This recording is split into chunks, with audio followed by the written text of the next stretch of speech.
ஈராக்கினுடைய Baghdad ஒரு இறைச்சிக்காரர் இருந்தார். Baghdad காலையில் தஹஜ்ஜத் நேரத்தில் எழுந்திருப்பார். அவருக்கு ஒரு 4-5 குழந்தைகள் உண்டு, மனைவி, அமைதியான ஒரு மனிதர், யாரோடையும் எந்த வம்புக்கும் செல்லவில்லை. ஒரு 20 வருடமாக பக்தாதில் வாழ்ந்து கொண்டிருக்கிறார். ரொம்ப அமைதியானவர்.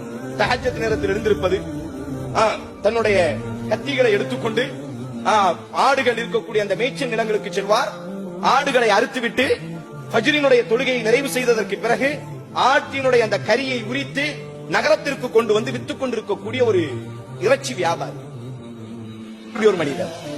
ஒரு நாள் ஃபஜ்ர் தொழுகைக்கு முன்னால் எப்பொழுதும் அவர்களுடைய ஆதத் வழக்கமாக கத்தி எடுத்துட்டு வயக்காட்டுக்கு செல்கிறார். ஆட்டு மந்தைகள்ல ஆட பிரிச்சு அறுத்துட்டு இருக்கும் பொழுது திடீரென்று ஒரு அசரீதியான ஒரு சப்தம், கொல்லாதீர்கள், என்னை கொல்லாதீர்கள் என்பதாக ஒரு சப்தம். சப்தம் அந்த இடத்துக்கு போய் பார்க்கிறாரு. ஒருவன் இரத்த வெள்ளத்தில் மிதந்து கொண்டு கிடக்கிறார். அவன் வயிற்றுல குத்தப்பட்டு ரத்தங்கள் வெளியேற்றப்பட்டு மரணித்து செத்து கிடக்கிறான். இவர் அப்படி மெய் மறந்து இவனை யார் கொண்டிருப்பார்கள் என்று சுத்தி கித்தி பார்க்கும் பொழுது ஒட்டுமொத்த ஊரும் திரண்டு விட்டார்கள். இவரினுடைய கையில கத்தி இருக்கு, ஆடறுத்த கத்தி, இவர் மேல் ஃபுல்லா ரத்தம். உடனே மக்கள் எல்லோருக்கும் நம்பிக்கையும் இல்லை, இவர் இப்படிப்பட்ட நபரும் அல்ல. ஆனால் நம்பவும் முடியவில்லை, நம்பாமல் இருக்க முடியவில்லை. முஷூர்தா போலி அதிகாரிகள் வருகிறார்கள், இவரை கைது பண்றாங்க. ஏன்னா இவர்கிட்ட தான் கத்தி இருக்கு, இவர் உடம்புதான் ரத்தம் இருக்கிறது, செத்து கிடக்கிறான் ஒருவன். அப்படி ஆனால் யார் கொலை செய்திருக்க வேண்டும்? அவர் சொல்றாரு, இல்ல அது எனக்கு தெரியாது, நீதிமன்றத்தில் நிப்பாட்டப்படுகிறது, எனக்கு தெரியாது, நான் இதை செய்யவில்லை என்பதாக எவ்வளவோ பேசி பார்க்கிறார். நீதிமன்றத்தை பொறுத்தவரையில் தலீல் ஆதாரங்களை கொண்டு தீர்ப்பு கொடுக்கப்படும். அப்படியானால் நீ செய்யவில்லை என்று சொன்னால் யார் செய்தது? இதை செய்ததற்கான தடயங்கள் உன்னிடத்திலே அத்தனை தடயங்களும் இருக்கிறது என்று சொல்லி அவருக்கு பக்தாதினுடைய நீதிமன்றம் மரண தண்டனை என்பதாக நாளைய துஹாவினுடைய நேரத்தில் இவரினுடைய கழுத்துகள் பகிரங்கமாக அறுத்து எறியப்பட வேண்டும், இவருக்கு மரண தண்டனை என்பதாக தீர்ப்பு கொடுக்கப்படுகிறது.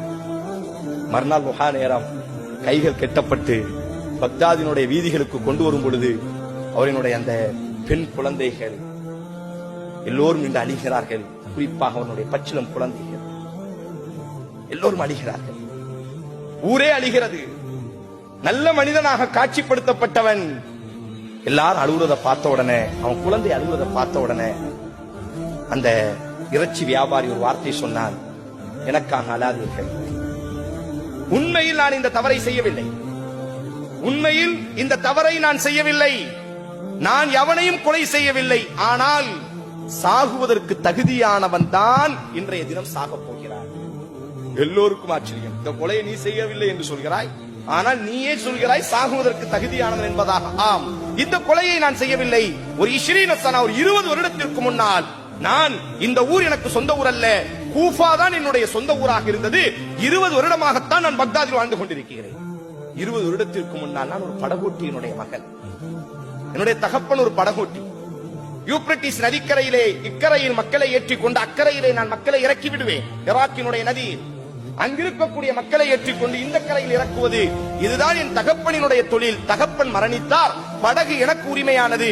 எனது தகப்பனினுடைய தொழிலை நான் செய்து கொண்டிருந்தேன். ஒரு நாள் ஒரு அழகான பெண் என்னுடைய படகிலே வந்து அமர்ந்தார்.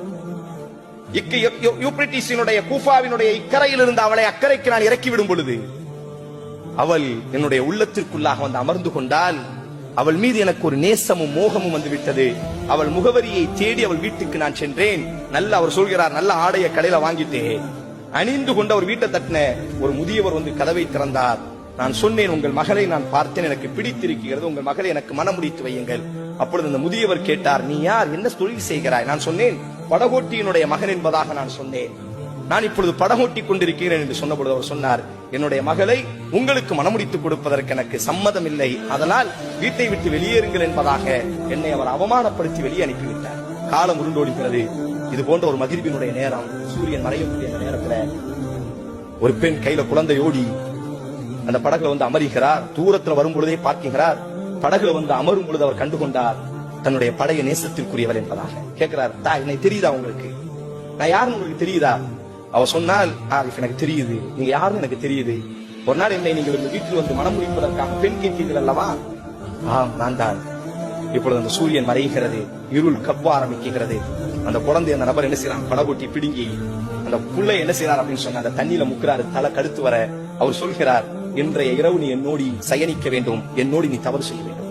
அப்படி இல்லாவிட்டால் இந்த குழந்தையை நான் கொலை செய்து விடுவேன், முக்கி சாகடித்து விடுவேன். தாய் பதற்றத்தில் குழந்தையை பாதுகாப்பதற்காக மேலே பாய்கிறாள். அவனை அடிப்பதற்காக, சண்டையிடுவதற்காக பாய்கிறாள். ஓங்கி தாயை தள்ளுகிறான். தலை மண்டையை முட்டுகிறது. அந்த இடத்திலேயே தாய் மரணிக்கிறார். குழந்தையை முக்கி சாகடித்து விட்டு படகை கவர்த்தி போட்டாரு. ஃபுல்லா வெளியில வந்து சொல்லிட்டாரு.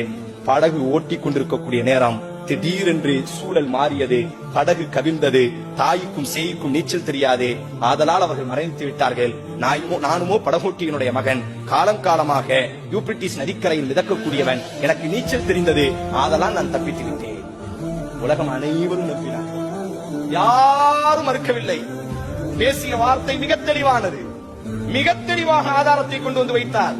உலகமே நம்பியது, கூஃபா நகரமே நம்பியது.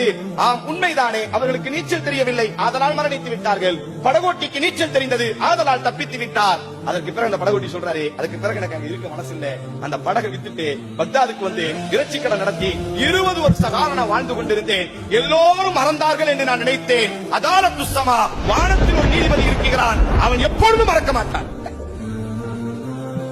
நான் இந்த கொலையை செய்யவில்லை, இந்த கொலைக்கும் எனக்கு எந்த சம்மதமும் இல்லை. ஆனால் 20 வருடத்திற்கு முன்னால் நான் ஒரு அநீதம் செய்தேன் அல்லவா, அல்லாஹ் இப்பொழுது அந்த அநீதத்திற்கு என்னை பிடித்திருக்கிறான்.